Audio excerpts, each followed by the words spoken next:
Boa noite, Geraldinho, tudo bem? Boa noite, como vai? Eu estava aqui lhe aguardando. Nós já estamos ao vivo, viu? Ah, muito bem.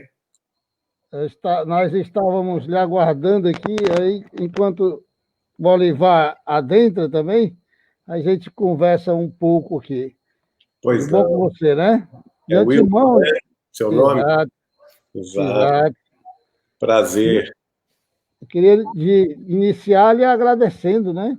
Agradecendo por sua disposição, né? De se colocar aqui junto conosco desse projeto que a Casa de João Irmão Francisco tem, que é de levar uma mensagem de paz, de harmonia, de fé e esperança, enquanto passa esse momento de muita ansiedade, né? Que estamos todos vivendo. Exato. Mas eu que agradeço a oportunidade de estar aí com vocês, de Fortaleza, do Ceará, com muita alegria, uma terra que eu gosto muito. Que bom. Abraçando aí todos os meus amigos daí. E estamos às ordens aí para a tarefa. Vamos dar aqui uma boa noite ao Olivar, está chegando aí. Opa, boa noite. Boa noite, Geraldo, tudo bem? Boa noite. Eu tive uma pequena dificuldade aqui nessa questão de manipular essas coisas aí, porque eu sou um pouco desconhecedor. O Wilton Marcel aí, nosso irmão, é que domina bem essa situação. Mas eu quero te agradecer também, Geraldo, em nome do Renascer, essa oportunidade que você nos dá de falar para essas duas casas, que são duas casas que eu digo que são minhas, porque uma foi onde eu comecei a aprender e a outra é onde eu estou começando a querer ensinar. Mas continuando aprendendo, né? Nós todos somos aprendizes, né? Somos aprendizes, exato. Mas exato. Muito agradecido pelo seu atendimento, a sua presteza conosco. Eu que agradeço o carinho, viu? Convite. Fiquei muito feliz com o convite. Estamos às ordens. Ivan, nós já estamos ao vivo, viu, aqui na página da Casa de João, acompanhando o Grupo Espírita Casa de João Irmão Francisco e o Grupo Espírita Renascer, né? Que são parceiros e unidos nessa atividade de hoje aqui. A gente tem uma grande amizade por esse cidadão, e ele sabe disso, e a gente é parceiro aqui no movimento espírita, tentando fazer as coisas acontecerem. Muito bem. Seja bem-vindo, meu irmão. Seja bem-vindo, lhe agradecemos de coração. Nós acompanhamos aí e adoramos todas as histórias que você conta e relata para nós, né? Trazendo para nós essa figura ímpar, né? Um brasileiro que sinceramente, não há nem o que se falar. Se for buscar adjetivos sobre o Chico Xavier, a gente tem que respirar bastante antes de conseguir falar. Então, muito obrigado. É uma verdade isso. Mas nós entramos no ar agora, foi, Wilton? Nós já estamos aqui no ar. Agora já estamos no ar, né? O Grupo Espírita Renascer ficou muito ansioso por esse momento. Eu acredito que todos nós, né, estávamos bastante ansiosos. Geraldo, a minha esposa, acompanha seus trabalhos na TV há muito tempo, né? No YouTube, tudo mais, e surgiu essa ideia, de repente, com o Marcel, de a gente, rapaz, vamos chamar Geraldo Lemos. E no dia que eu te liguei, eu fiquei muito feliz, porque você foi de imediato atencioso, e olha aí, estamos aqui com você. Grupo Renascer, Casa de João Irmão Francisco, agradecendo muito você. Muito obrigado, Olivar. E dê um abraço à sua esposa, então. Peça a ela. Está lhe ouvindo aqui do meu lado. Está lhe ouvindo aqui do meu lado. Muito bem. Odalea, o nome dela. Bem, nós já temos alguns irmãos aqui conosco, né? Vamos dar boa noite a todos. O Albert, querido Albert, que já foi presidente aí do Renascer. Elvis Iron, Isso. Boa noite. Aurélio Cordeiro de Paula, boa noite. Daniele Eunice, boa noite. Dani Brito, boa noite. Zuleide, lá de Iraúna, Paraíba, boa noite. Itamide Moraes, boa noite. Edneide Rodrigues, boa noite. Robson daqui do Eusébio, Selma também, Gorete, lá do Icó. Boa noite a todos, né? Boa noite a todos aqueles que estão nos ouvindo agora e àqueles que vão ouvir depois, porque fica gravado ali na página do Facebook e depois vai para o YouTube, né? A gente queria iniciar essa atividade, como toda atividade cristã deve se iniciar com uma prece. Normalmente o visitante faz a prece final, tá, Geraldo? Então, já fica na sua responsabilidade. E vou pedir o Olivar, como visitante também, para hoje exclusivamente fazer a prece inicial. Pode ser, Olivar? Com certeza, com certeza. Antes da prece, eu vou perguntar. Eu tenho 3 perguntinhas só, para não interferir muito. No final, faço elas, tá bom? Tá bem. Beleza. Se eu souber responder, então, tá ok, ótimo. gente. Sim. Não, mas você sabe. Essas eu tenho certeza que você sabe. Bom, gente, obrigado a todos por estarem conosco. E vamos elevar o nosso pensamento ao nosso Pai maior, de misericórdia, bondade e justiça, e ao nosso mestre guia, irmão Jesus, por tudo que nos é dado, por tudo que nos é proporcionado, e que nesse momento as palavras do nosso irmão Geraldo Lemos nos traga mais conhecimentos sobre a nossa maravilhosa doutrina espírita e sobre esse grande homem que foi Chico Xavier. Para isso, nós contamos hoje com o irmão Geraldo e pedimos a Deus que nos abençoe nesse momento. Que assim seja. Assim seja. Assim seja. Meu amigo Geraldo, nós gostaríamos de fazer centenas de perguntas, mas não vamos fazer, porque sabemos que você fala do Chico do coração para fora. E não tem nada que a gente possa perguntar que vai ser diferente daquilo que você vai falar, porque você fala com amor. E a gente sente esse amor de verdade, é verdadeiro. E a gente, se tem algo nessa vida que eu possa dizer assim, pai, se eu pudesse fazer, eu tinha feito diferente, era ter conhecido pessoalmente, pelo menos ter visto pessoalmente uma única vez o Chico. Isso, pelo menos não mediunizado, a gente pode dizer que não vai acontecer, né? Então, fica para a próxima encarnação, se Deus permitir. Mas eu gostaria que você iniciasse, e aí nós vamos sair de cena, eu e o Olivar vamos ficar aqui assistindo, mas fora da tela principal. Quando a gente quiser falar alguma coisa, a gente vem na tela. Os comentários estão aí do lado. Se você perceber, tem uma aba aí do seu lado, comente, que as pessoas vão colocando os comentários. Se você quiser já tocar algum comentário no meio da sua fala, fica à vontade, a casa é sua. Faça de conta que você está na sua sala, mas faça de conta que você está aqui na nossa sala e é a sua sala também. Tá bom? Muito obrigado pelo carinho das palavras. Estamos aqui às ordens, tá bem? Ótimo, meu irmão. Queria que você iniciasse para nós, relatando a sua opinião pessoal sobre o espírito Chico Xavier, sobre a encarnação desse espírito na Terra, o que representou para a Terra a encarnação desse espírito, que a envergadura todos nós sabemos.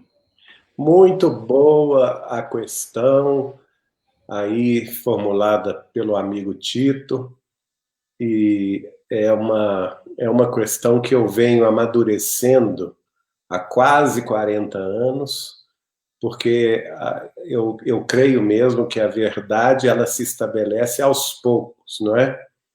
A partir do momento que nós vamos tendo mais amadurecimento para compreendê-la. É claro que quando eu convivi com Chico Xavier, nos meus 20 anos até os meus 30 anos, durante 21 anos, eu o conheci com 19 anos de idade, no dia 14 de outubro de 1981. Lá se vão 39 anos, né, passados, e durante 21 anos tive a alegria de participar da intimidade dele, de uma forma familiar, tanto da parte da minha família materna, que é a família Machado de Pedro Leopoldo, cidade natal de Chico Xavier, quanto também da família de Vivaldo da Cunha Borges, que residia com ele em Uberaba, fazia a diagramação de todos os seus livros e era meu cunhado àquela época. Então eu tive uma convivência familiar com Chico Xavier, embora já o considerando uma estrela de espiritualidade no sentido de elevação e de luz, eu tenho que confessar que não aquilatava naquele momento a grandeza desse espírito. Somente com a convivência, com os testemunhos de renúncia, de amor, que nós fomos, ao longo dos anos, colecionando, é que, no dizer mais antigo, a ficha foi caindo, né? Hoje em dia não se pode dizer isso, que a ficha não existe mais. Mas a gente vai amadurecendo no pensamento e no coração, e quanto mais o tempo passou, quanto mais os dias se transcorreram no cômputo das horas incessantes, eu tenho a dizer a vocês que eu me admiro cada vez mais da elevação dessa personalidade, que eu diria única, porque, como Chico Xavier, na face da Terra, eu tenho a convicção que não tivemos outro a não ser a própria presença de nosso Senhor Jesus Cristo na Galileia distante, na Galileia da Boa Nova do Evangelho. Então, para resumir o que hoje, fazendo não somente as ligações acerca do que o Chico Xavier nos contava pessoalmente, a mim, aos meus familiares, aos seus amigos diletos, que eram também meus amigos e que conviviam com ele, pessoas de Belo Horizonte, de Pedro Leopoldo, de São Paulo, de Bauru, de Franca, do Rio de Janeiro, de Goiânia, de Goiatuba, de Ribeirão Preto. Tantas foram as amizades que pudemos fazer, de Brasília também, tudo em torno de Chico Xavier, e cada um deles vieram de Campos também, no Rio de Janeiro, cada um deles veio testemunhar a sua parte. E eu quero lembrar aqui a bela expressão figurada com que a nossa querida, já saudosa, doutora Marlene Nobre nos deixou no seu último livro biográfico sobre Chico Xavier, quando ela fala que a verdade é um espelho que se parte, não é? E que cada um de nós vai pegar uma parte desse espelho e vai enxergar somente aquilo que lhe compete naquele pedaço do espelho. Então, hoje os amigos de Chico Xavier que estão mais conectados pela amizade sincera, pelo Encontro Nacional dos Amigos de Chico Xavier, que se realiza todos os anos, pelas tarefas da Casa de Chico Xavier de Pedro Leopoldo e da Vinha de Luz Editora, pelas tarefas também da Folha Espírita de São Paulo, e assim vamos nos unindo nas tarefas da TV Saber Espiritismo, do portal Saber Espiritismo, do Grupo Espírita Saber Amar e da Kardec Radio nos Estados Unidos. Hoje, cada um de nós pegando esse pedaço de espelho e enxergando aquilo que nos compete enxergar e unindo cada pedaço nosso num grande quebra-cabeça que foi a vida de Chico Xavier. Eu posso dizer a vocês que ele é muito mais do que a reencarnação de Allan Kardec, nosso codificador, coisa que temos certeza que ele foi, porque ele próprio se confessou comigo em 1992, enfim, que era de fato a volta, o retorno do nosso codificador para a segunda parte da tarefa que lhe fora incumbida por nosso Senhor Jesus Cristo, a tarefa de descerrar para o mundo o Consolador prometido há 2000 anos. Aquele outro que haveria de nos fazer lembrar de tudo quanto Jesus havia nos dito e nos explicaria todas as coisas. Então, num rápido retrocesso no passado mais distante, nós podemos vê-lo na pele do profeta Daniel dos Hebreus.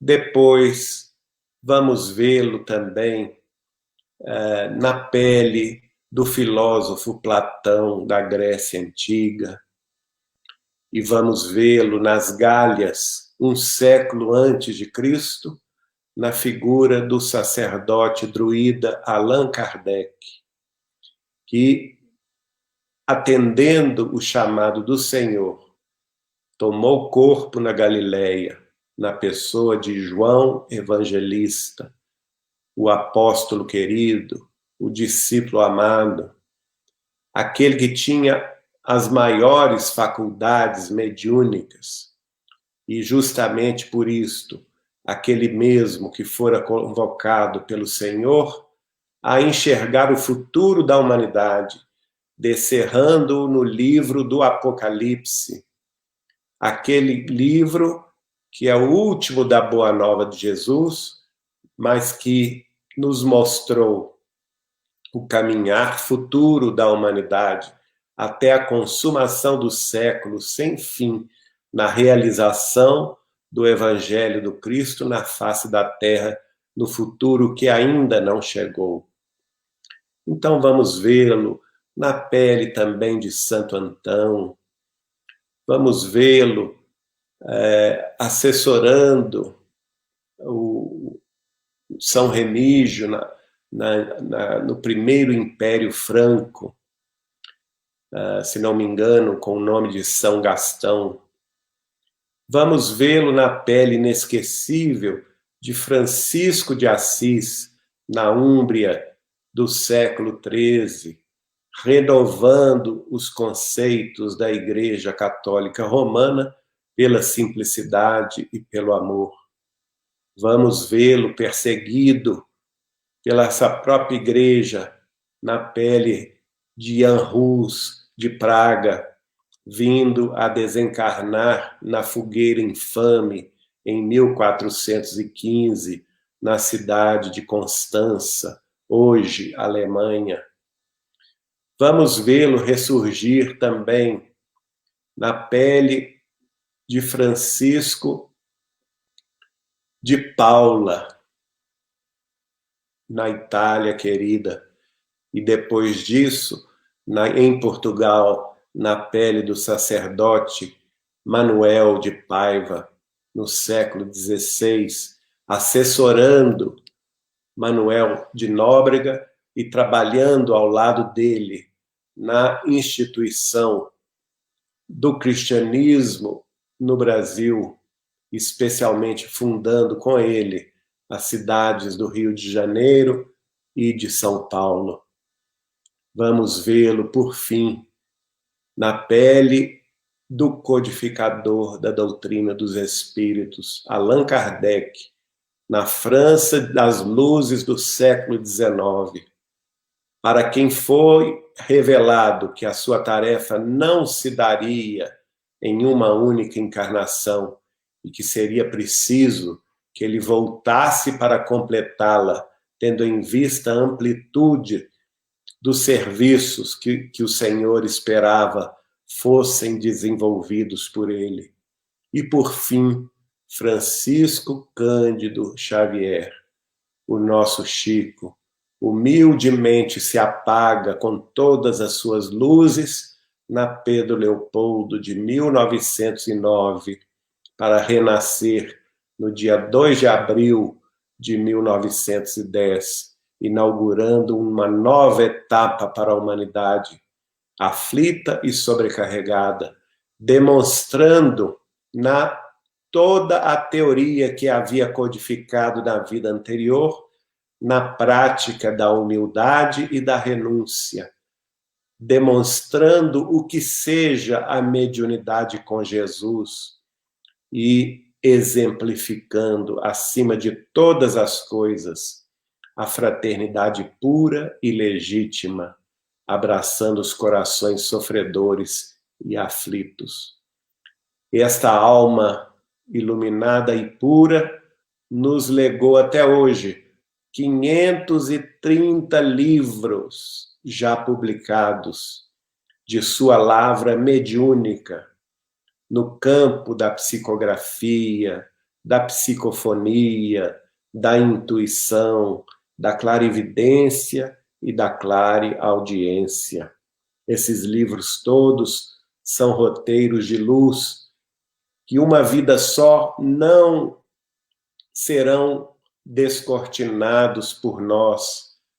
Tal a magnitude de sabedoria e conhecimentos destinados aos séculos futuros.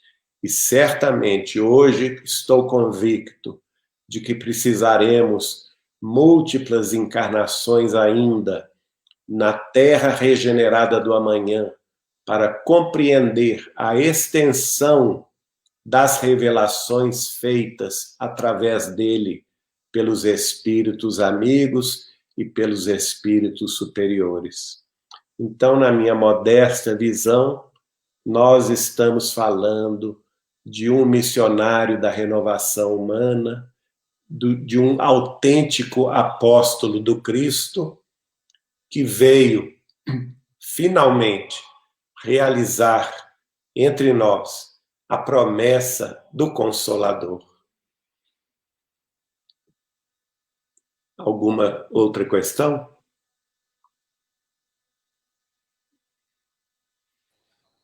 Meu irmão, a gente fez essa pergunta desinteressadamente, né? Ouvir a sua resposta nos coloca na parede, né? Brilhante, simplesmente brilhante, né? Nós temos, o Olivar disse que queria fazer 3, vamos fazer logo um aí, Olivar. Fazer a primeira, né? Na verdade, agora ficaram 2, porque a última você acabou de responder, que era essa transcendência de Kardec e Francisco de Assis, que eu ia deixar por último, mas estou bastante satisfeito com a sua resposta. Geraldinho, eu queria saber o que me faz essa pergunta agora é o seguinte: quando o Chico, como criança, já aparecia na vida dele os efeitos mediúnicos que veio fazer com que ele adentrasse, mas a questão da doutrina espírita em si, com Chico Xavier, porque naquela época a evidência da religiosidade, das religiões, seria a Igreja Católica, um pouco da Igreja Evangélica, que já estava também presente, e algumas religiões afros que ficavam também tramitando naquela época. Como foi a adesão? Porque algumas histórias a gente conhece, com o padre, ele como sacristão, alguma coisa nesse sentido. Mas o momento que levou Chico Xavier a entrar na nossa doutrina, a doutrina espírita, e daí para frente ela ser colocada em âmbito nacional. Né? Nós temos... o Olivar disse que queria fazer 3. Você me entendeu? Entendi.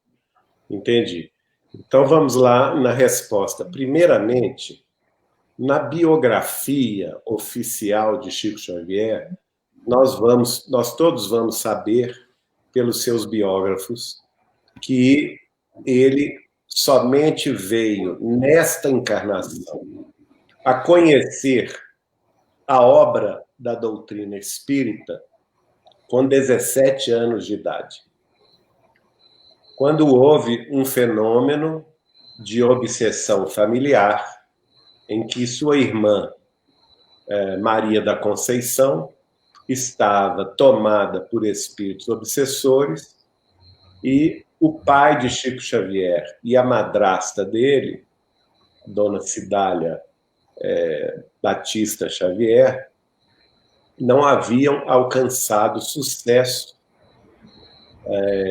Aliás, minto, aí nesse caso, em 1927, né, realmente, ela já era Dona Cidália, a madrasta dele.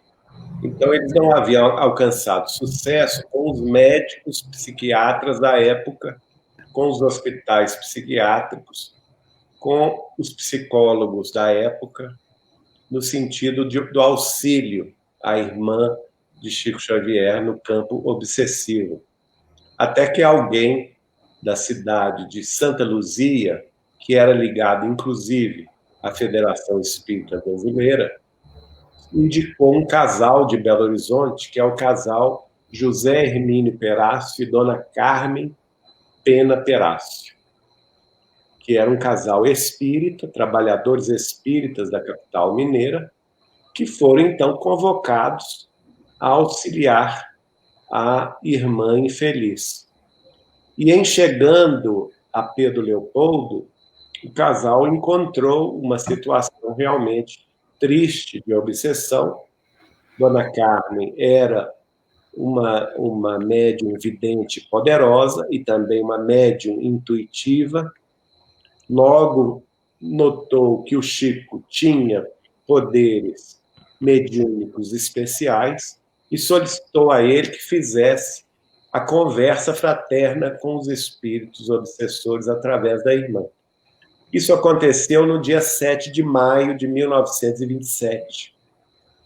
Então, a primeira reunião espírita de Chico Xavier, conforme ele nos contou, foi uma reunião de desobsessão familiar, em que a irmã dele, mais velha, foi auxiliada através desse casal amigo de Belo Horizonte, e ele que conversou com os obsessores, pedindo a eles paciência, pedindo a eles perdão e pedindo a eles também que esquecessem a perseguição. Nesse momento, o Chico tinha 17 anos de idade. E, naturalmente, que ele, com a clarividência que ele tinha desde os 4, não era novidade a mediunidade para ele, porque desde os 4 anos ele começou a ver os espíritos. Ele viu os espíritos obsessores e conversou com eles, tentando demovê-los da perseguição empreendida. A partir daí, ele ganhou do casal o primeiro livro dos Espíritos de Allan Kardec. E eles, o casal voltou a Pedro Leopoldo, depois que foram para Belo Horizonte, se encontraram em Belo Horizonte com um médium muito potente, muito conhecido, aqui em Minas Gerais, de nome Pascoal Comanducci. Ele tinha origem italiana, residia na cidade de Corinto, em Minas Gerais, mas tinha uma mediunidade espantosa. Alguns familiares meus o conheceram, conviveram com ele, inclusive. Quando Pascoal Comanducci recebe o casal José Hermínio Perácio e Dona Carmen Pena Perácio em Belo Horizonte, ele profeticamente diz mais ou menos isso. Olha, vocês têm uma missão árdua pela frente. Vocês têm negócios em Belo Horizonte, devem vendê-los todos e se mudar para a cidade de Pedro Leopoldo. Porque a partir deste instante, a missão de vocês é auxiliar o jovem Francisco Cândido Xavier. Este jovem assombrará o mundo, porque ele receberá, pela escrita mediúnica, centenas de livros. Em torno desse jovem há uma falange tão poderosa quanto aquela que seguia os passos de Jesus de Nazaré na face do mundo há 2000 anos. Como ele, não veremos outro. Ele não terá substitutos, a não ser quando ele próprio decida retornar à Terra pela via da reencarnação. Então, vocês têm a obrigação moral e espiritual de se desfazerem de seus laços em Belo Horizonte e se dirigirem a Pedro Leopoldo para dar suporte a este jovem rapaz.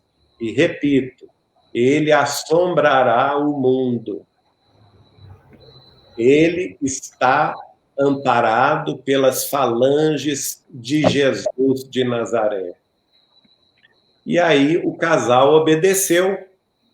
O casal, José Hermínio Perácio e Dona Carmen Pena Perácio, seguiram, eles foram entrevistados, inclusive, pelo nosso grande amigo Martins Peralva, e também por outro amigo, que já também desencarnou, do Centro Espírita Luz, Amor e Caridade de Belo Horizonte, que os conheceu, e também, inclusive, que conheceu Pascoal Comanduti, pôde pegar este testemunho, não é? Esse testemunho, inclusive, foi inserido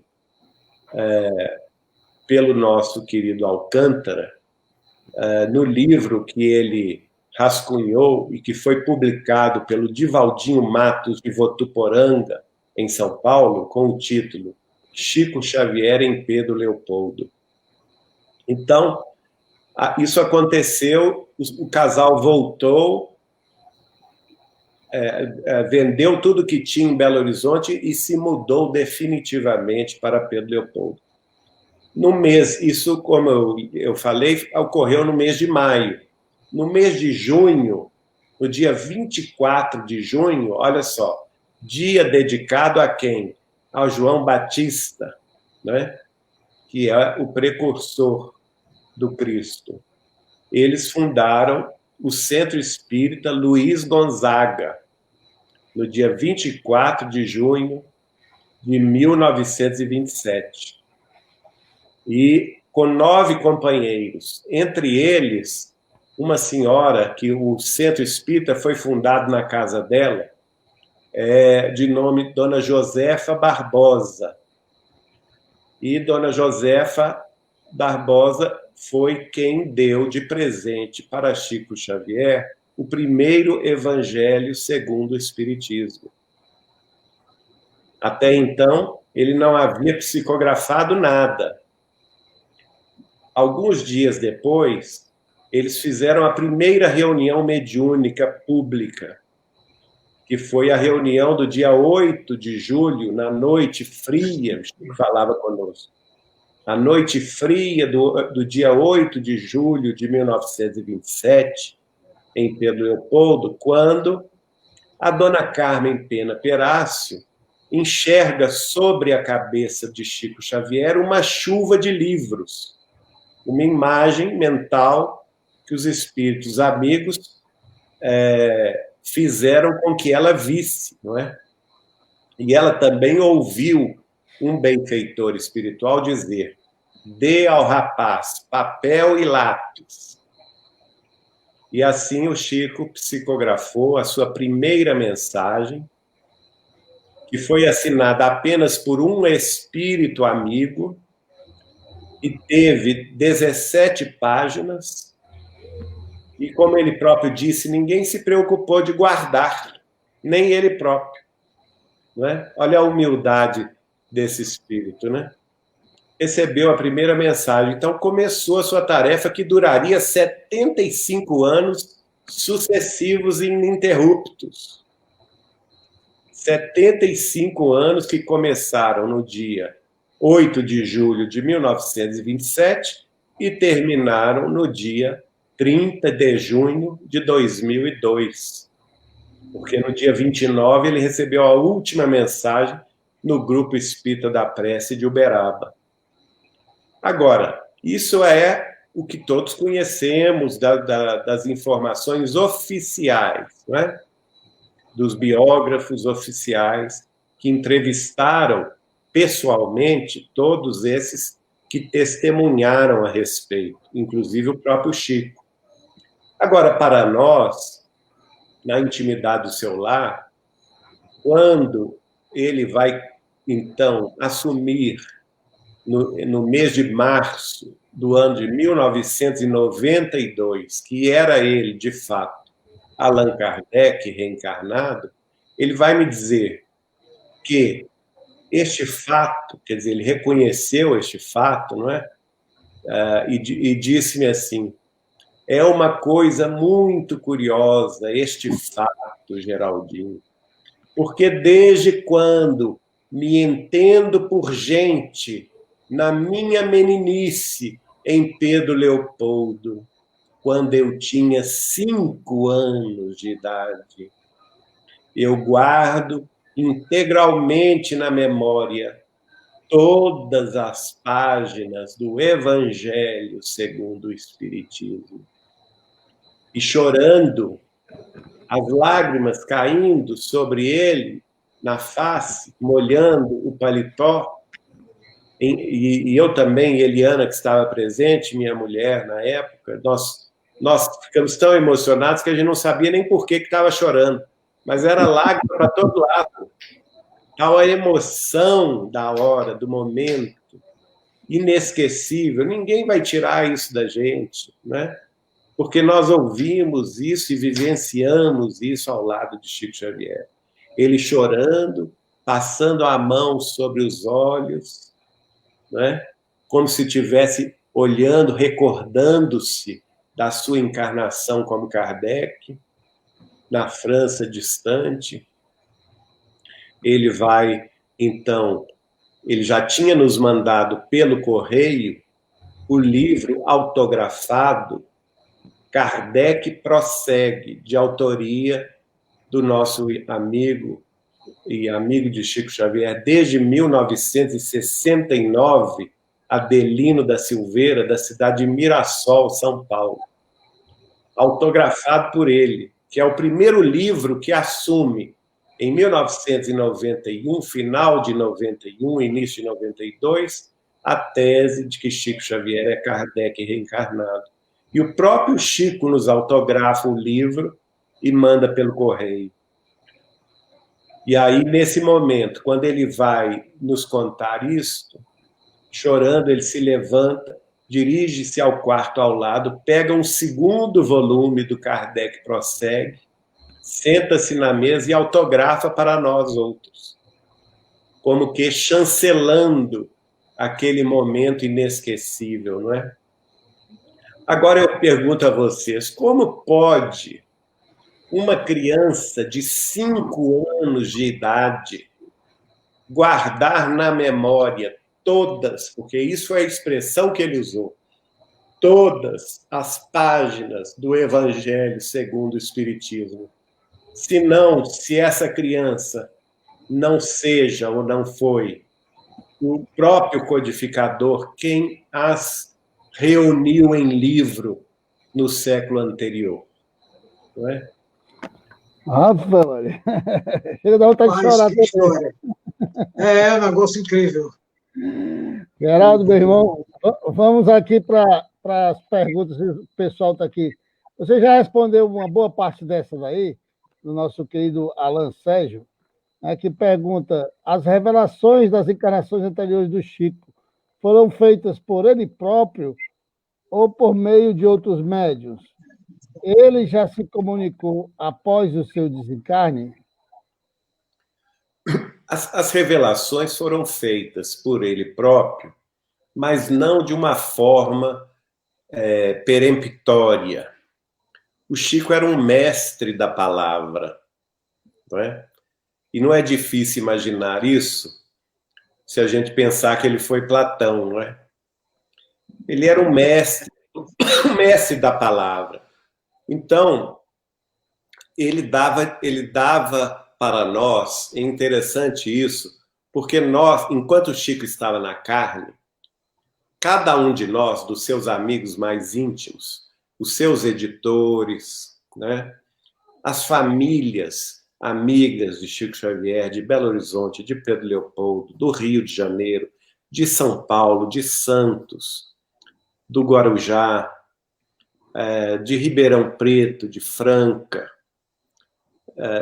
de Uberaba, então, várias famílias ali no entorno de Uberaba, de Sacramento, né, Ituiutaba, Goiânia, Brasília, Goiatuba, essas cidades todas, o Chico tinha amizade com famílias, Araxá, por exemplo, né, famílias espíritas que trabalhavam muito pela doutrina, cada uma das quais com as suas tarefas. Temos, por exemplo, a família Meireles de Niterói, que fundou o Grupo Espírita da Prece, aliás, desculpa, o Grupo Espírita da Fé, GEP, em Niterói, né? Temos a família Tavares de Campos, que fundou a Escola Jesus Cristo, e assim sucessivamente. São famílias numerosas. A nossa querida Dona Terezinha de Castro, que fundou o Seara de Amor e Luz, Sal, né? Lá no bairro de Botafogo, no Rio de Janeiro.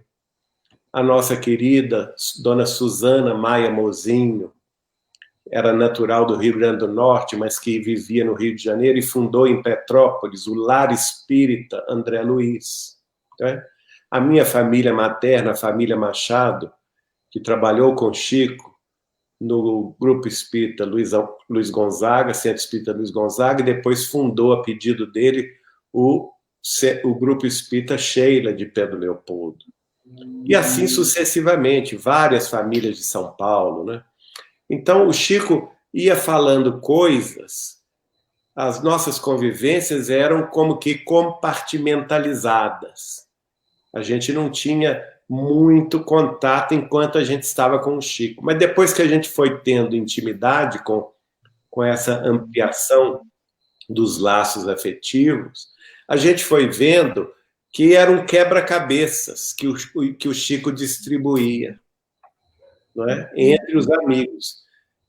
Enquanto a gente não uniu os pedaços desse quebra-cabeças, a gente não visualizou o quadro completo. Isso só foi possível a posteriori. Então, o Chico era um mestre nesse aspecto, né? De revelar a verdade em doses homeopáticas, para que a gente não se assustasse e também não o colocasse num pedestal inatingível. Porque se a gente soubesse, enquanto a gente estivesse convivendo com ele, essas encarnações todas de uma vez, provavelmente a nossa cabeça não aguentaria. E iríamos nos tornar de amigos a obsessores dele, né? Gravando-o de perguntas inoportunas. Então, ele foi muito sábio de deixar certas revelações para a posteridade, quando, então, essas pessoas todas, e eu estou me referindo, recentemente, um amigo nosso de Lisboa, que reside em Botucatu, que é o Nuno Emmanuel, fez a relação dessas pessoas todas. Teve a paciência de pegar nome por nome, cidade e tal. Eu estou falando numa relação de mais de 200 pessoas, do que nós podemos chamar o círculo mais íntimo, mais próximo de convivência com Chico Xavier. E cada uma dessas pessoas aduziu a esse quebra-cabeças o seu pedaço, não é? Ótimo. Agora, eu respondi, afinal, o final da história, a última pergunta do nosso irmão, que é o seguinte: ele já se comunicou? Já se comunicou diversas vezes.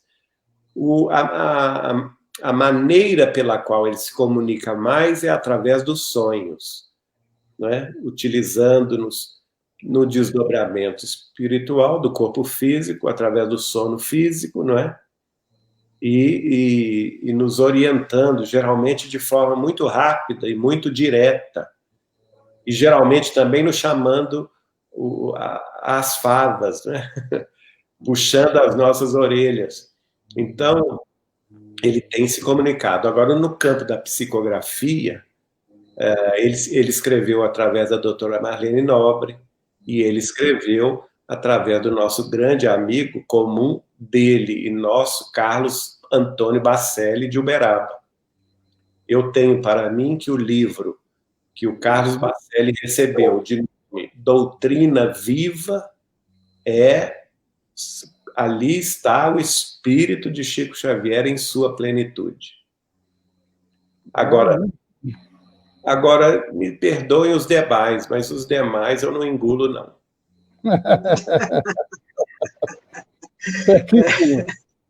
Nós temos uma pergunta aqui de um primo nosso, gente muito boa, que a gente gosta muito, que é o Júnior, mas ele não quis perguntar diretamente, mandou escrever. Então, vou mostrar aqui, mas é o Júnior que está perguntando isso aí, nós conhecemos. Qual a opinião do Chico Xavier sobre o coordenador junto da obra da codificação, o Espírito Verdade? Ele chegou a falar sobre isso? Não só chegou, como afirmava peremptoriamente que o Espírito de Verdade é João Batista, o precursor do Cristo. Não é? Foi dado a missão da verdade a João Batista. A verdade antecede o amor. Por isso que ele é chamado Espírito de Verdade. Não é? Aquele que vem preparar os caminhos para o amor. E o Chico, eu conversando com ele, ele falou comigo: Geraldinho, se fosse Jesus, não seria o Espírito de Verdade. Seria o Espírito do amor. Porque Jesus está além da verdade. Jesus está no amor. E o amor é a conquista máxima que nós todos possamos almejar. Agora, a verdade por si, por ela mesma, pode até ferir. O amor jamais fere. É verdade. É o amor. Muito bom. Ele dizia, o João Batista era o médium do Cristo. Né? O Espírito de Verdade era o médium do Cristo. Ora, o próprio Jesus afirmara nos evangelhos que dos nascidos de mulher, o espírito mais alto e mais evoluído era justamente João Batista. Não é? Além do mais, era primo dele, filho de Isabel, que era prima de Maria Santíssima. Então, basta que se leia, por exemplo, o início do livro Boa Nova, quando Jesus tinha 12 anos de idade e se encontra com seu primo, porque Isabel vai visitar Maria, e João Batista era 6 meses mais velho que Jesus. E os dois adolescentes, eu não posso dizer crianças, né? Os dois adolescentes de 12 anos ficam conversando ali. Vejam lá o que escreve Humberto de Campos a respeito da reunião dessas duas personalidades, em que ele conclui que Jesus mandou que João Batista fosse na frente fazer a tarefa de abrir os caminhos à verdade e ao amor, né? Geraldino, que pedido, assim, meio... queria que você procurasse aí no seu coração, na sua memória, que é fantástica, o momento que mais lhe marcou. Em todas essas histórias, tem aquele ali que agarrou-lhe pelo coração. Diga aí para nós. Eu não posso nem falar, porque é tanta coisa. É muita coisa, gente, porque vocês imaginam, o Chico não era desse mundo, não é? Então, quando alguém me pergunta se eu já vi algum extraterrestre, eu falo assim, eu já vi. Não só já vi, como convivi com ele 20 anos. Chama-se Francisco Cândido Xavier.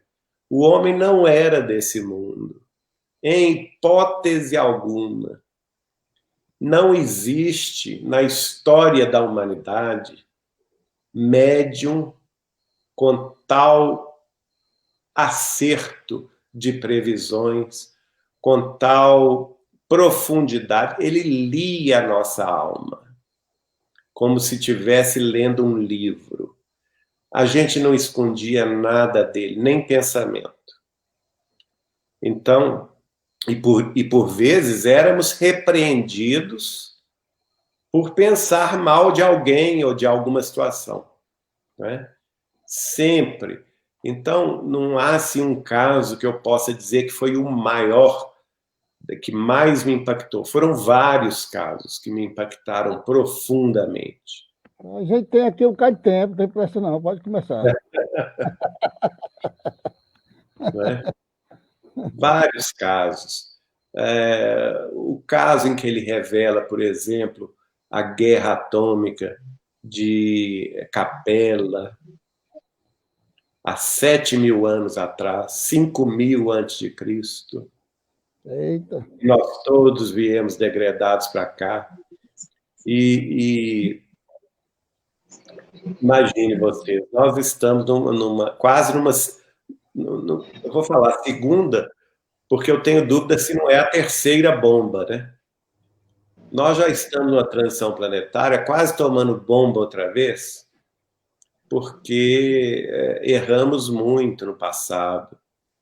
E o Chico tinha essa visão. Certa ocasião ele falou comigo, olha, eu tenho a lembrança clara, nítida, de 40.000 anos de existências. Eita. 40.000 anos de existências.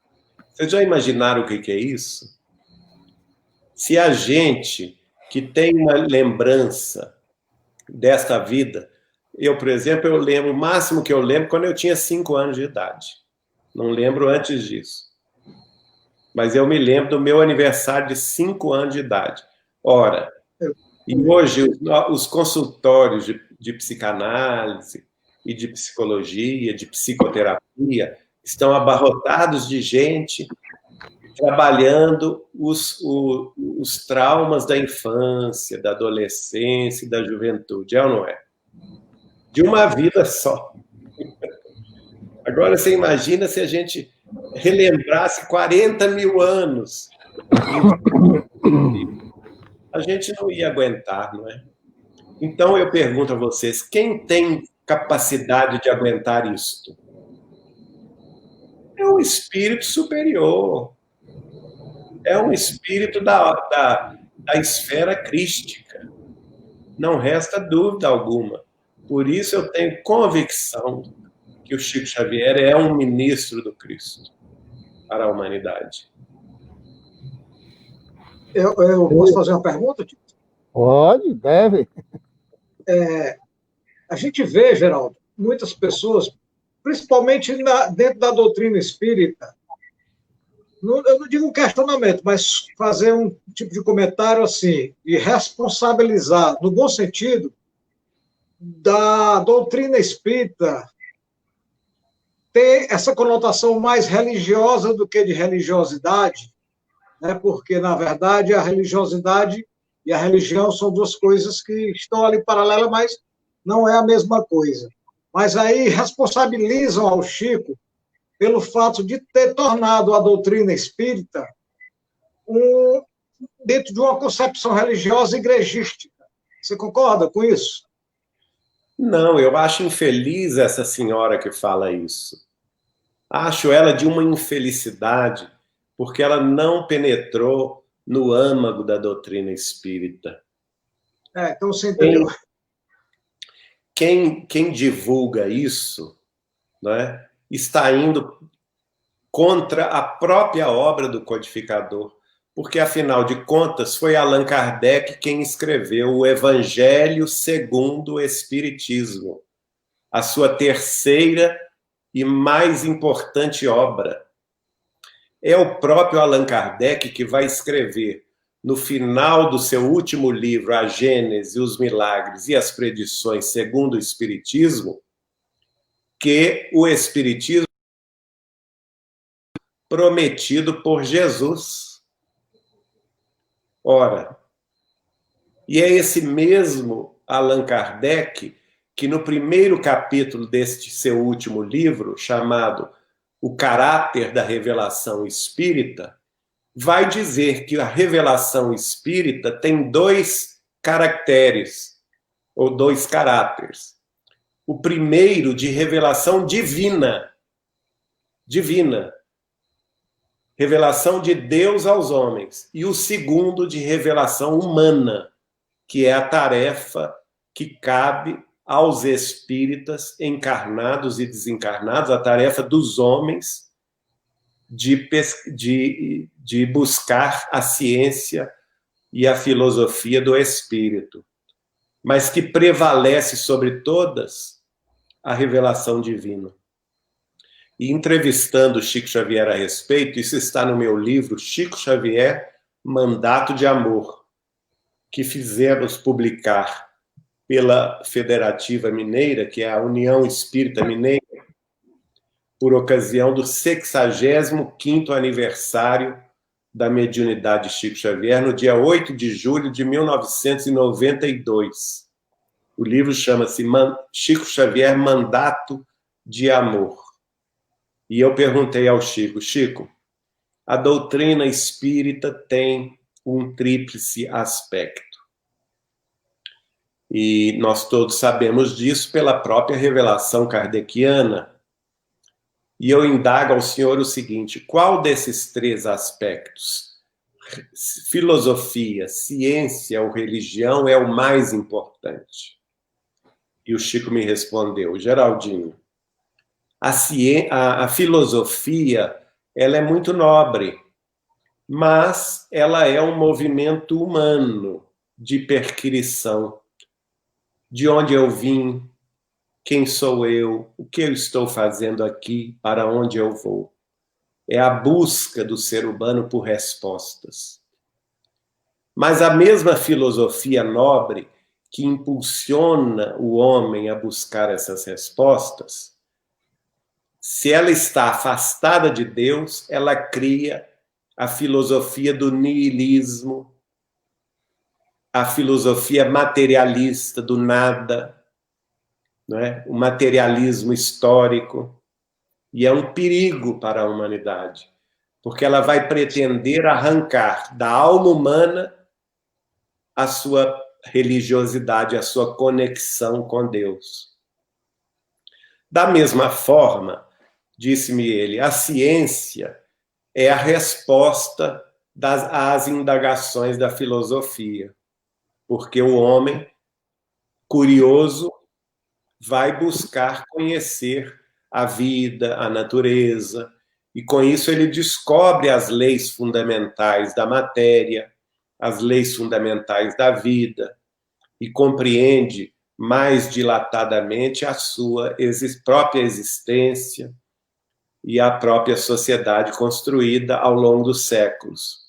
Mas a ciência, que é muito nobre, quando inventa a vacina, quando auxilia nos processos do desenvolvimento humano, se ela está afastada de Deus, ela pode construir a bomba atômica, as armas de destruição em massa, as armas biológicas e químicas que matam milhões de pessoas ao mesmo tempo. Então, disse-me o Chico, a filosofia que indaga e a ciência que responde é a base da construção humana do espiritismo, não é?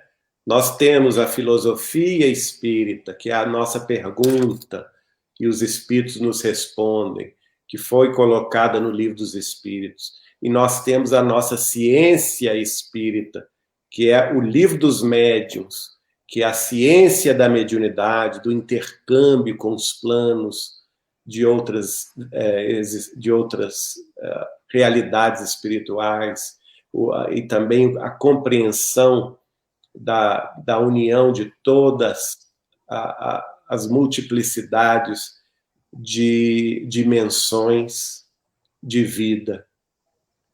Mas somente a religião, aí o Chico apontou para cima, é que vem da parte de Deus. O que vem da parte de Deus é superior. Somente a religião nos eleva da mediocridade humana, porque a mediocridade humana fica aqui, na base da pirâmide, não é? E a religião é que nos eleva, é que nos impulsiona para olhar para cima e buscar a Deus. Mais tarde, numa outra conversa, a gente estava conversando e ele falou assim comigo: olha aqui, todos nós, seres humanos, somos seres com alto grau de periculosidade. E o criminoso nada mais é do que aquele que já foi descoberto. Porque nós todos somos criminosos, se considerarmos que tivemos múltiplas existências de desvios e enganos lamentáveis.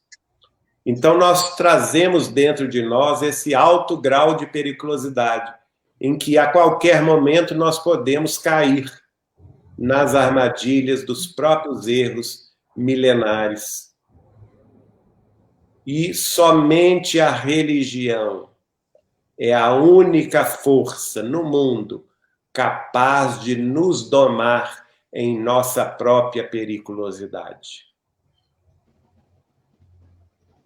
A Aldaléa, minha esposa que eu lhe falei, está aqui me pedindo para fazer uma pergunta, porque ela não está com o celular, porque ela está assistindo comigo. Pois então, não. ela pergunta se você pode responder para ela em que momento da existência do Chico, do trabalho, Emmanuel encontra-o. Eles passam a trabalhar juntos. Pois não.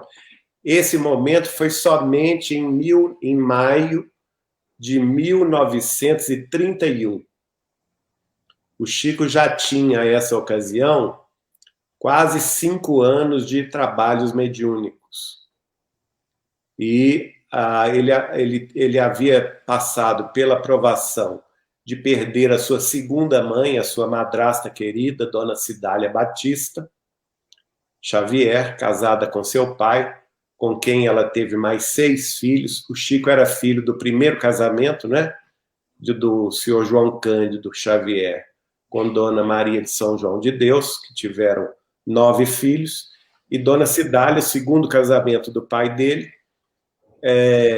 teve mais 6 filhos.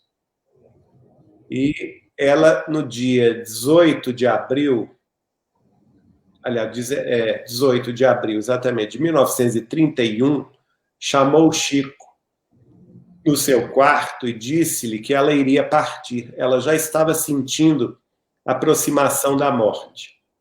E, de fato, ela partiu pela pneumonia no dia seguinte, no dia 19 de abril de 1931. Mas antes de partir, e o Chico chorou muito, porque ele era muito ligado a ela prometeu a ele: Chico, fique tranquilo, porque ele chorava ao pé da cama dela, dizendo a ela: mas, Dona Cidália, se a senhora partir, com quem eu vou contar? Porque o Chico contava tudo da mediunidade dele para ela. Ela era a pessoa que acreditava 100% nele. As demais pessoas ainda ficavam naquela posição de atirar pedras ou dúvidas. E ela não, ela acreditava piamente, embora não compreendesse, como católica que era, ela deu muita força ao Chico. E ele falou com ela: mas como que nós vamos fazer A senhora é com quem eu conto nas minhas visões espirituais, nas minhas revelações, eu conto com a senhora. E ela falou com ele assim, não se preocupe, Chico, porque quando eu chegar na vida espiritual, eu vou pedir a Jesus que envie um mensageiro para cuidar da sua mediunidade. Já que eu não vou estar aqui ao seu lado, porque eu creio que eu devo seguir em breve para a vida espiritual, eu vou pedir, o meu primeiro pedido, quando chegar do lado de lá, ao nosso Senhor Jesus Cristo, será que envie um mensageiro para cuidar de você. E, de fato, ela desencarnou no dia 19 de abril do ano de 1931. No início de maio, o Emmanuel aparece pela primeira vez. Inicialmente foi no Centro Espírita Luiz Gonzaga. Eles não falaram nada um com o outro, porque o Chico estava cansado, tinha acabado de psicografar várias mensagens. Ele apenas disse ao Chico, quando o Chico olhou para ele e viu, o Chico relata isso no prefácio do livro Emmanuel, que eu sugiro que vocês leiam. É o primeiro livro dele. O primeiro livro de Emmanuel, que foi lançado em 1936, se não me engano. E nesse livro, o Chico relata isso que eu vou contar. Ele viu a figura de Emmanuel como se estivesse envolto numa cruz, né? Ele vestido de sacerdote, e a sua aura espiritual luminosa tinha a forma de uma cruz. E ele então notou que o Chico estava muito cansado, só chegou perto dele e disse assim, não fale nada, nós vamos nos entender depois, porque você hoje está muito cansado. Aí, de fato, na semana seguinte, o Chico tinha o hábito de ir com parentes meus, amigos dele, lá no açude, em Pedro Leopoldo, onde eles recitavam poemas, faziam preces na natureza, faziam o culto do Evangelho. Às vezes também os jovens levavam violão para cantarem as músicas da nossa querida doutrina, ou as músicas do Evangelho. E nesse dia, ele viu então e conversou pela primeira vez com Emmanuel. Já Emmanuel se apresentando como o senador Públio Lentulus, né? E aí então foi quando o Emmanuel então disse a ele aquela célebre recomendação que para trabalharem juntos ele precisaria ter disciplina, disciplina e disciplina. E eu também perguntei ao Chico nesse dia que a gente estava conversando sobre isso, o que teria, depois do Emmanuel falar disciplina, disciplina, disciplina, o que teria Emmanuel dito depois? Então o Chico me contou, essa entrevista também está no meu livro, Chico Xavier, Mandato de Amor, pela União Espírita Mineira.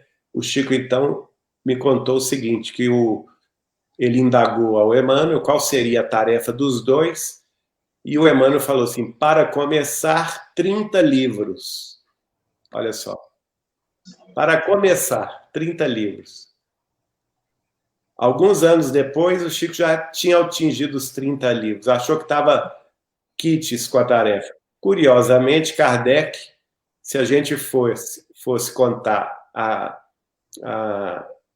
as revistas espíritas, os anos, cada um deles, como um livro, Kardec fez 33 livros, né?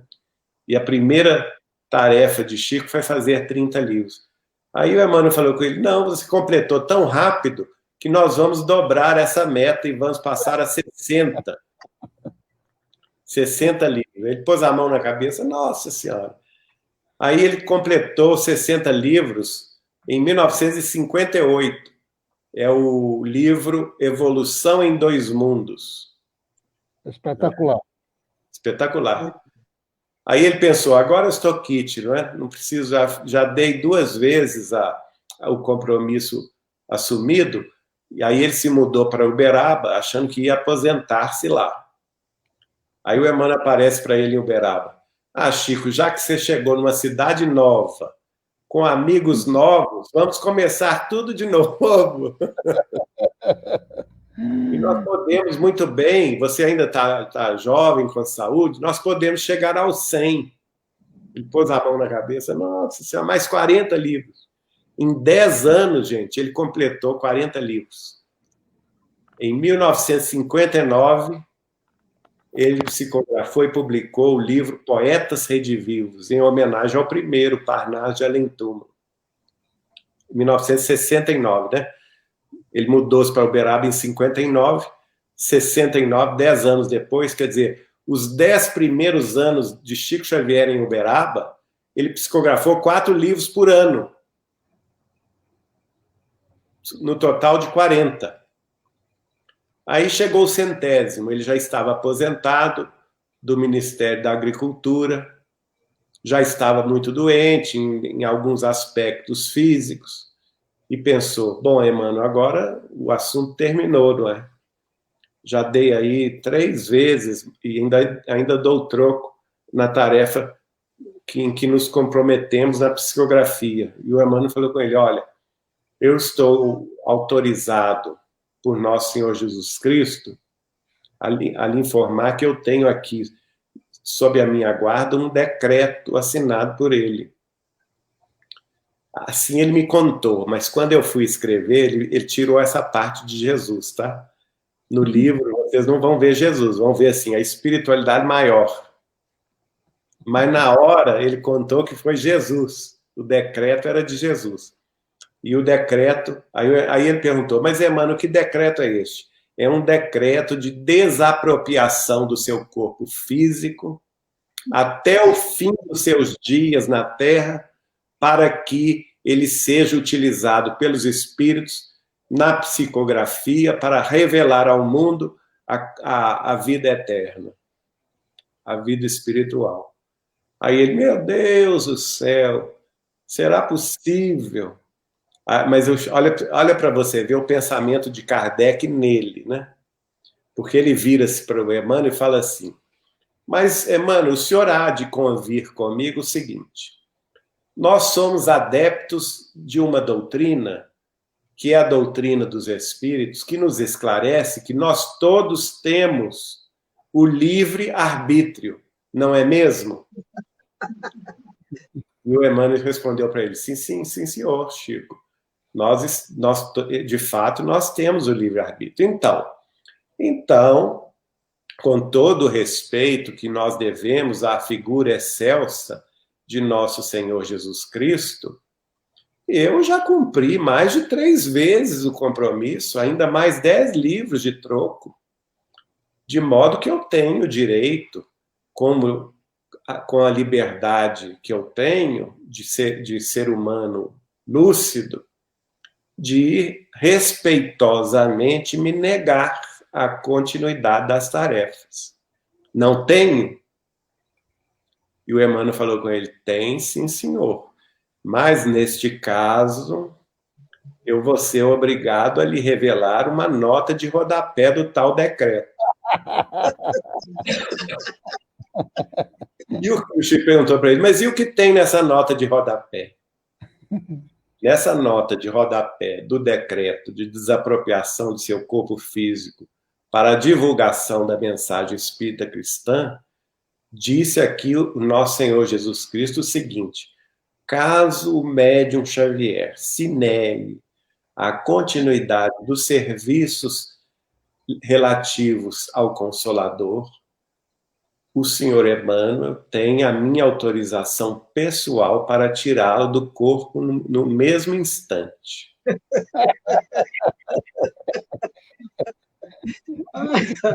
Aí ele gritou, falou assim, não, pelo amor de Deus, vamos trabalhar com Jesus até o final. Vamos aos livros, né? Vamos aos livros. Resultado, de 100 já pulou para 530. Nossa, Maria. Nos anos seguintes, Nessa ocasião, em 1969, há 51 anos atrás, o Chico tinha publicado, psicografado e publicado 100 livros. 51 anos passados, nós já temos mais 430 livros, no total de 530. É ou não é o fenômeno da multiplicação de livros, que, inclusive, está previsto no final do Evangelho de João? Vejam lá, o último capítulo do Evangelho de João. O próprio João Evangelista dizendo: e o Cristo fez tantas coisas e maravilhosas coisas, que se todas elas fossem escritas em livros, não caberiam em todos os livros da Terra. Maravilha, né? Que maravilha. Vamos dar uma passadinha aqui nas perguntas. Aqui, o nosso amigo Frederico Costa pergunta lá. Boa noite, né, Geraldo? Pergunta por que o Chico se mudou para Uberaba. Olha, eu sei. Ele nos contava isso, embora seja um tema muito doloroso, porque ele sofreu a perseguição da Igreja Católica Romana, que ofereceu vantagens financeiras a um sobrinho dele, de nome Amaury Pena, para que ele destruísse a imagem de Chico Xavier, não é? E ele foi aos jornais de Belo Horizonte a dar falsos testemunhos acerca de Chico Xavier, o jornal Diário da Tarde de Belo Horizonte, dizendo que Chico Xavier não era médium coisa nenhuma, que ele passava as madrugadas estudando livros de literatura para copiar esses livros e fingir que psicografava, não é? Então, um rapaz, infelizmente, que se desviou, e era sobrinho dele, não é? E nisso a imprensa marrom, que inclusive existe até hoje, não é? A imprensa marrom vai para Pedro Leopoldo e acampa na porta da casa de Chico Xavier, querendo naturalmente colocá-lo em dificuldade. E o Chico nessa... Hein? Não, isso tem relato em algum filme, que se eu não me engano, mas tudo bem, desculpa. Então, nessa ocasião, eu tenho uma carta dele, dirigida a então presidente, que não era presidente da União Espírita Mineira, mas era amiga dele, não é? Uma carta que ele dirige-se a dona Neném Aluoto, Maria Filomena Aluoto Beruto, contando para ela a angústia que ele estava sofrendo, porque ele ia para a casa dele e via aquele batalhão de repórteres. E ele pensava: eu vou dormir no banco de praça. Ele ia para o banco da praça, em Pedro Leopoldo, e dormia ao relento. Aí eu perguntei a ele depois: Chico, mas por que você se mudou para Uberaba, tendo em vista essa situação? Por que você não rasgou o verbo, contou a verdade? Ele falou comigo assim: olha, Geraldinho, eu fiquei pensando, ele era meu sobrinho direto, filho da minha irmã e de meu cunhado, com quem, inclusive, eu convivi largos anos, não é? E eu fiquei pensando na decepção da mãe dele, minha irmã, e de meu cunhado, se eu abrisse a boca para falar algo contra o filho deles. Então eu preferi renunciar a mim mesmo, a minha verdade. Não avisei ninguém em Pedro Leopoldo, ninguém de minha família, e com a roupa do corpo, tomei o ônibus na direção de Uberaba. Impressionante, né? É impressionante. É um espírito iluminado mesmo. O nosso amigo... Isso, hein? Eu pergunto a vocês. Quem é que faz isso? É difícil. Tem essa elevação, né? Difícil.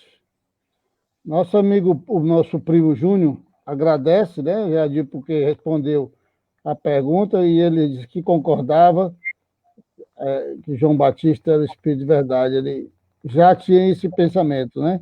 Por isso que perguntou. Aqui ele mandou outra. O que não diminui em nada o espírito de verdade. Não, com certeza. Né? Porque está claro que o espírito de verdade é o médium do pensamento do Cristo. O médium direto. Inclusive, vocês vão ver isso muito claramente na mensagem de Humberto de Campos, cujo título é Kardec e Napoleão. Pesquisem essa mensagem num dos livros de Humberto de Campos. Eu não sei se está em Crônicas de Além Túmulo ou Cartas e Crônicas, num desses livros. Kardec e Napoleão. Vejam lá. Já anotado. Aqui ele pergunta, dá mais uma fala dele. Caiu, voltou. Eu estou vendo aqui a pergunta. É aceitável. Está só sair aqui. Pronto. É aceitável para bancar a estadia e o translado dos oradores, repassar para o público que irá participar da. Não é aceitável. A sua opinião. Não é aceitável. Não é. O público não pode pagar nada. Não é justo que nós falemos em nome de Jesus e em nome do Espiritismo cobrando taxas de inscrição, cobrando pedágios. Certa vez Chico disse assim: se eu for convidado a alguma solenidade espírita, ou algum congresso, ou algum encontro de nossas lides doutrinárias, e em chegando lá eu souber que os companheiros que estão lá para me ouvir pagaram taxas de inscrição, eu tiro o dinheiro que eu tiver do bolso, deixo na mesa e abandono o encontro. Moral. É o espírito iluminado. E vou dizer a vocês o seguinte: nós todos podemos realizar o que quisermos realizar. Com boa vontade, nós conseguimos. E nós, no grupo dos amigos de Chico Xavier, realiza há 13 anos o Encontro Nacional dos Amigos de Chico Xavier e sua obra. Todos os anos, gratuitamente, portas abertas, sem a cobrança de qualquer taxa de inscrição. E nós conseguimos isso há 13 anos. Não me venham dizer que não é possível, porque nós fazemos isso todos os anos. E também não são encontros pequenos, não. O encontro dos amigos de Chico Xavier em Santos teve 5.000 participantes, não é? Então, se nós tivermos boa vontade, decisão, nós podemos, com antecedência, prepararmos os grupos de voluntários que trabalharão para que os encontros, os congressos e as atividades doutrinárias coletivas se realizem a bom termo. Essa sua colocação aí responde a muita gente que está provavelmente indagando como se realizam, então, os grandes eventos. Essa sua colocação agora responde uma programação que vai dar viabilidade para que isso aconteça. Não com a intenção de arrecadar fundos e tal, né? Não, acontece que nós temos que ver que nós podemos, com a organização, nós podemos tudo. Então, uma cidade, por exemplo, e esse encontro nosso, ele é itinerante. Cada ano é numa cidade, né? Então, os espíritas, os grupos espíritas daquela cidade, sede, se unem, formam comissões. Cerca de um ano antes, 1 ano e meio, um ano e 2 meses, 1 ano e 3 meses antes da data do encontro, formam-se comissões. Essas comissões são divididas em tarefas e cada comissão vai atrás da tarefa que lhe compete. A tarefa, por exemplo, de montagem do som e da transmissão, não é? A tarefa técnica. Outra tarefa, a tarefa que vai achar o local do evento. E digo a vocês, nós já conseguimos muitos locais maravilhosos, enormes, gratuitamente.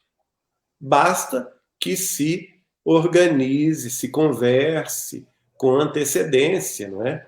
Nós fizemos, por exemplo, no Centro de Convenções de Goiânia, em 2015, ganhamos do governador do estado de Goiás 2 dias gratuitamente no Centro de Convenções de Goiânia. Então, não é tarefa impossível.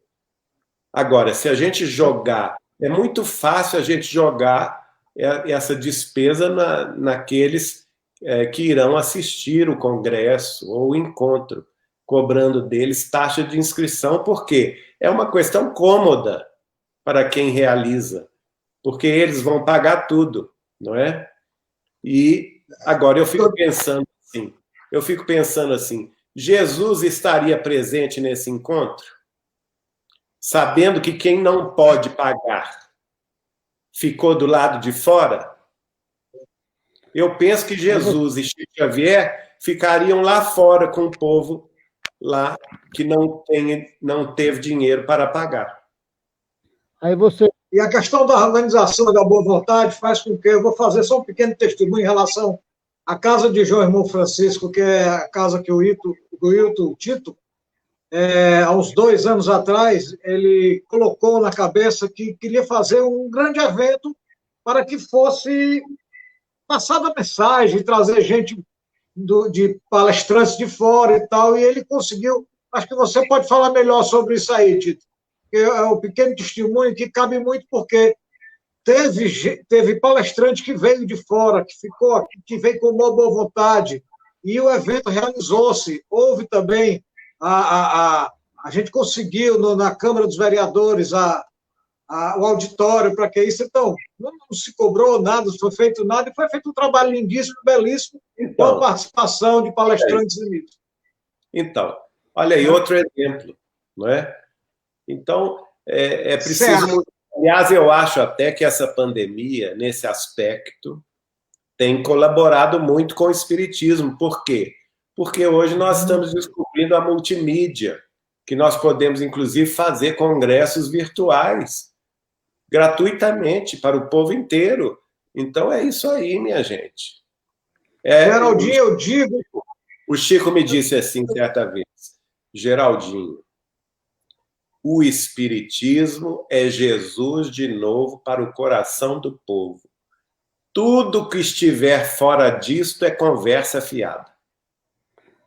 Eu vejo essa aqui, eu costumo... Só te interrompendo, só mais uma vezinha. Eu vejo nessa pandemia horrível que está acontecendo, com toda a tristeza, né? Com tudo isso que envolve corações e emoções, mas uma bênção tão grande que é essa internet, de palestrantes que têm condição de passar aprendizado. Eu digo, povo do nosso grupo Renascer lá, digo, gente, é uma grande oportunidade de aprendizado. É só você saber fazer o crivo de quem está falando, entender, colocar na razão, porque é uma bênção. Exato. É muita oportunidade. Acaba nos unindo, né? Eu estou com a voz rouca aqui. Outra questão a respeito do voluntariado da cidade-sede, o que acontece? Acaba unindo os centros espíritas nessa tarefa. Não é? Se é voluntário, se forma comissões, há maior fraternidade. A gente viu isso em diversas cidades, por exemplo, a cidade de Torres, no Rio Grande do Sul, que sediará o encontro desse ano, provavelmente por causa da pandemia, ele será virtual, mas nós já fizemos um encontro regional lá, e eles uniram a cidade inteira, todos os centros espíritas trabalhando a favor da divulgação da mensagem dos espíritos através de Chico Xavier. Porque também nós não temos pretensão de querer mitificar a figura humana de Chico Xavier, nada disso. É a divulgação da vida e da obra de Chico Xavier que está, infelizmente, ficando esquecida em muitos centros, né? Às vezes os centros ficam procurando novidades, quando nós temos um tesouro imenso aí à nossa disposição, que precisamos estudar, formar grupos de estudos e descortinar as obras de Emmanuel, de André Luiz, de Humberto de Campos, dos poetas, não é? Queria aproveitar aí, se o Olivar me permitir, lógico. Eu vou fechar meu microfone, Tito. Queria dar uma palhinha aí nessa questão, nesse problema da cobrança, que é muito mais grave do que a gente possa imaginar, que é o elitismo do movimento espírita brasileiro. É um horror. A E gente... é doutor para cá, doutor para lá, aí fala o currículo do sujeito, meia hora falando currículo. Quem está interessado nisso, gente? Pelo amor de Deus, não é? E a gente vê isso aí afastando aqueles a que a gente deveria estar evangelizando. Exato. Eu recebi um convite aqui, rapaz, R$350 o ingresso para assistir um dia. Eu digo, meu amigo, me dê 100 para mim não ir. Olha que eu já tenho visto aí em alguns encontros nos milhares de reais, tá? Pois é, absurdo, né? Em hotéis de luxo, em navios de cruzeiro. Ora, gente, isso não é espiritismo, tenha santa paciência. Esse elitismo é um elitismo que é injustificável. Injustificável. E ele existe também no elitismo intelectual. Há milhares de doutores da lei, filósofos, maiores do que Platão, aí as filosofia mirabolante, que só aquilo é verdade. Fica as tricas do farisaísmo, né? Exatamente, sabe? E aí surge outra questão perigosa, que são os egos que são inflados e as pessoas vão se achando, como você falou aí, doutores da lei, não é? Aí chega o Chico Xavier. Tem um livro do Bacelli que eu gosto muito, que nós editamos, que é Chico Xavier, o médium de pés descalços. Aí o Chico incomoda muito, né? O Chico não pode ser Kardec, não é? Porque ele andava com os pés descalços. É esse o raciocínio. Infelizmente. Mandando aqui para a gente poder chegar Estamos chegando nos finalmente, né? Geraldo chegou e já sentou na cadeira aí, deve estar um pouco cansado. A gente vai aqui. Helena Cristine agradecendo, dando boa noite. Parabéns pela live, que trata da trajetória desse espírito luminoso que foi o Chico. Eu só mudaria o tempo, né? Que foi, não, que é. Que é. Mudar o tempo, né? Que é. Que é. Ele está trabalhando. Emmanuel está encarnado na Terra. Ele me disse isso pessoalmente. Ele iria escrever através de Emmanuel reencarnado. E a tarefa dos dois vai até o ano 2100. Era exatamente o que eu ia lhe perguntar agora. Você leu o meu pensamento, telepatia. Essa relação que a gente sabe que não é de uma única vida, né? Entre mentor e o Basta você lembrar o seguinte, o Nestório, que é uma das vidas de Emmanuel, que está lá no livro 50 anos depois, e também está no livro que nós psicografamos, chamado Inácio de Antioquia. O Nestório, bebezinho e depois criança, foi evangelizado por João Evangelista, na cidade de Éfeso, que era a capital da província romana da Ásia. Interessante, né? É isso mesmo.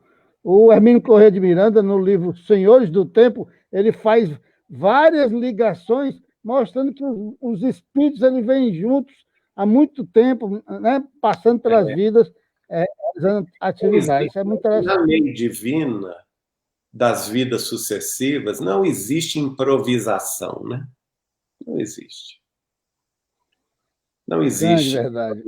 Nosso querido professor aqui, Eduardo Lima.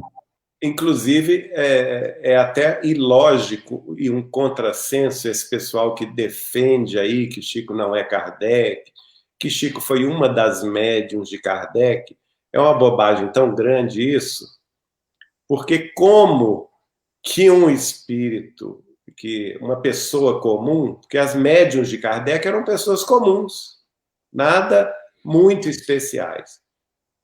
Inclusive, essa médium que eles citam como sendo Chico Xavier, que foi Ruth Céline Jafé, foi uma médium muito problemática, que inclusive brigou com Allan Kardec, que cobrava dinheiro pelos seus serviços mediúnicos, que inclusive escreveu uma carta horrorosa contra Kardec e rompeu com o espiritismo. Ora, tenham paciência. Então, o Chico Xavier vai ser essa fulana? De jeito nenhum, não é? Isso é um absurdo. As pessoas precisam ter noção do que estão falando. Não se dá um salto evolutivo de 40 anos, ou de menos até, de 30, porque ela viveu até 1880, se não me engano. Não se dá um salto evolutivo de 30 anos, como seria, então, essa hipótese ridícula, não é? Que não cabe dentro da razão. Afinal de contas, o Espiritismo tem que encarar a verdade frente a frente, não é? À razão. A fé e a razão têm que andar juntas. Quer dizer, é um contrassenso isso. Outra bobagem que falam aí é que ele foi, que ele teve todas as vidas como mulher. Isso não existe. Isso é antidoutrinário. Nenhum espírito tem todas as vidas num sexo ou todas as vidas no outro. Basta que se estude Kardec que vão ver lá isso claramente. O espírito vai alternando experiências entre o ser feminino e o ser masculino, não é? Então, vejam bem que há muita fantasia na cabeça desse pessoal. Falta Kardec, né? Falta Kardec. Falta pé no chão, né? Nosso amigo professor Eduardo Lima, um grande amigo, agradecendo a live, né? Agradecendo a você, Geraldo, né? Dizendo que sempre é muito importante. A história do Chico é tão rica, que as coisas mais simples que aconteceram com ele transforma em grandes ensinamentos. Isso é típico de espíritos que já chegaram no ápice evolutivo muito superior àqueles outros que se encontram aqui na Terra. É o caso do Chico, né? O caso dele, e eu sou testemunha ocular disso tudo. Por quê? Eu já vi Chico Xavier em situações dificílimas, sendo colocado em situações dificílimas e sair delas magistralmente. Aquilo que você pensa assim, nossa, e agora? Como vai ser? E ele dava aquele chapéu, né? Lembrando aí o futebol, né? Dava aquele grande chapéu na pessoa e fazia o gol assim, com a maior tranquilidade. Então, mesmo, eu falo com vocês, Chico Xavier é o sábio genuíno. Por quê? A humildade dele nunca foi falsa. Essas que a gente vê por aí, não é? Da pessoa se colocando com uma humildade falsa e as ações faz outra coisa. A humildade de Chico Xavier era tão genuína e ele passava isso para nós porque ele realmente cria que ele era um nada, que ele era um cisco. Por que isso? Porque a humildade dos sábios é aquela humildade da pessoa que, quanto mais ela sabe que não sabe nada. Eu disse isso numa live dia desse. Não é? É uma frase. Essa era a humildade genuína de Chico Xavier. Ele sabia muito, mas ele sabia que além dele tinha muito mais para saber. Nosso irmão Alfredo pergunta aqui qual foi o livro que mais emoção trouxe ao Chico. Foi o Paulo Estevam? Foi Paulo Estevam. Paulo Estevam, inclusive, ele citou para um dos amigos nossos de Pedro Leopoldo que, dentre os romances de Emmanuel, era o único que ele estava. Né? Claro, estava na pele de João Evangelista. Ótimo. Nós temos aqui muitos comentários ainda, mas eu não vou cometer esse pecado de explorar mais. Vou fazer o seguinte. Agora eu vou jantar.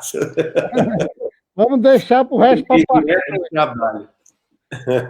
Vamos deixar o resto para a parte 2, tá bom? Tá bem, querido. Olha, agradeço a vocês o carinho com que me receberam, a fraternidade. É isso que a gente gosta, de nos sentir unidos pelo coração e pela mente aos irmãos de outras terras, de outras cidades, que no fundo estamos todos ligados pela corrente do pensamento e pelo sentimento do amor a essa doutrina maravilhosa que é o Espiritismo. Quando você vier... Venha ao Ceará, venha comer um balde 2 com a gente aqui. Opa, que beleza. Eu gosto muito daí. E quando vier, não vá para o hotel não, meu irmão. Venha ficar na casa de João, irmão Francisco. Muito obrigado. Não tem luxo não, mas tem aqui um bocado de armador para te armar as redes aqui. Você vai ficar num lugar bonito, então, eu lhe garanto, viu?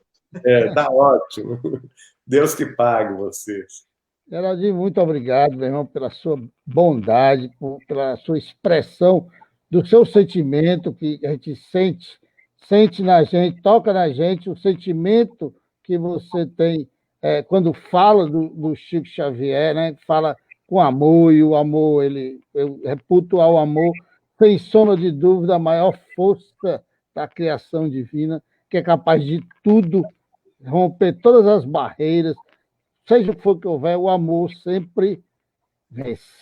E esse amor que você coloca nas falas que você faz do Chico, o liga diretamente a ele. E algumas vezes ele fala por você e a gente percebe, em alguns momentos, até a entonação da voz um pouco diferente. Isso é fantástico. Não sei se você já caminhou aí pelos rumos da mediunidade. A mediunidade intuitiva é muito forte, todos nós temos, né? Mas é um prazer, foi um prazer e vai ser de novo, porque nós queremos ouvi-lo de novo. Tem muita coisa ainda para falar do Chico, né? Tem muita coisa que a gente pode pensar aqui na sua fala. Está gravado, tudo que está aí está gravado, vai ficar na página com a João, se quiser ouvir e ver depois. A gente lhe agradece de coração por tudo que você nos falou do Chico e espera que retorne. E vocês nos perdoem aí se nos exaltamos em algum ponto, não é? E houve exaltação. Mas é aquela... Eu digo o seguinte, toda vez que me dão a oportunidade de conversar sobre o Chico, me fazem um bem tremendo, porque eu mato as saudades dele, não é? A gente imagina, viu? A gente imagina o convívio de muitos anos com uma figura ímpar como é o Chico e agora essa convivência... Ao falar dele, a gente se liga, não é? Todos nós juntos, nós nos ligamos a ele. E ele costuma ouvir. Ótimo, então vamos fazer... A gente pega para ouvir falar, ler sobre o Chico Xavier é muito bom. E ouvir sobre o Chico Xavier, através de você, com esse conhecimento, com essa humildade, com essa boa vontade, é um bálsamo. Foi muito bom. Muito obrigado. Muito obrigado. Eu que agradeço, Olivar. Deus te pague. E você também, Tito. Deus te pague, viu? Meu irmão, aproveitando aqui, explorando mais um pouco essa sua ligação com o Chico, faça a nossa prece. Senhor amado Jesus, Mestre de infinita bondade, agradecendo a presença dos amigos de Fortaleza, do Ceará querido, de todos aqueles que estiveram conosco pela internet. Pedimos-te, Senhor, abençoai-nos. Abençoai-nos com forças novas, com coragem e perseverança no bem, a fim de que o nosso pensamento não se desvie da luz de tua mensagem celeste e no sentido de que os nossos corações se fortaleçam na fraternidade pura e legítima que nos deixaste.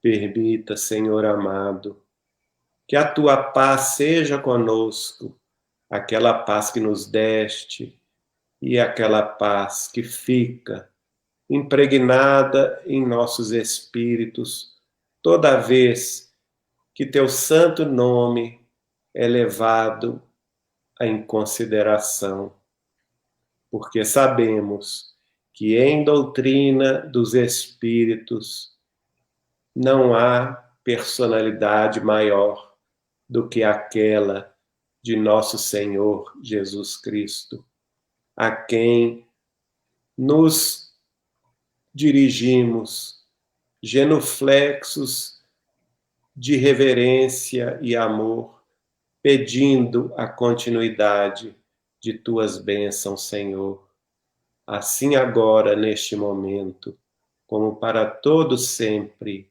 que assim seja. Que assim seja. Que assim seja. Meu irmão, muito obrigado de coração. Deus te abençoe. Obrigado. Levar também, foi fantástico. Obrigado, Tito. Obrigado, Casa de João. Obrigado, povo do Renascer. Obrigado a todos que participaram também. Obrigado. Boa noite, pessoal. Esperamos você aqui. Com muito gosto. Até logo, Tito. Até logo. Até logo, irmão. Boa noite. Boa noite a todos. Depois me manda o link. Tá certo. Pode deixar. Um abraço, irmão. Fica com Deus. Boa noite. Boa noite.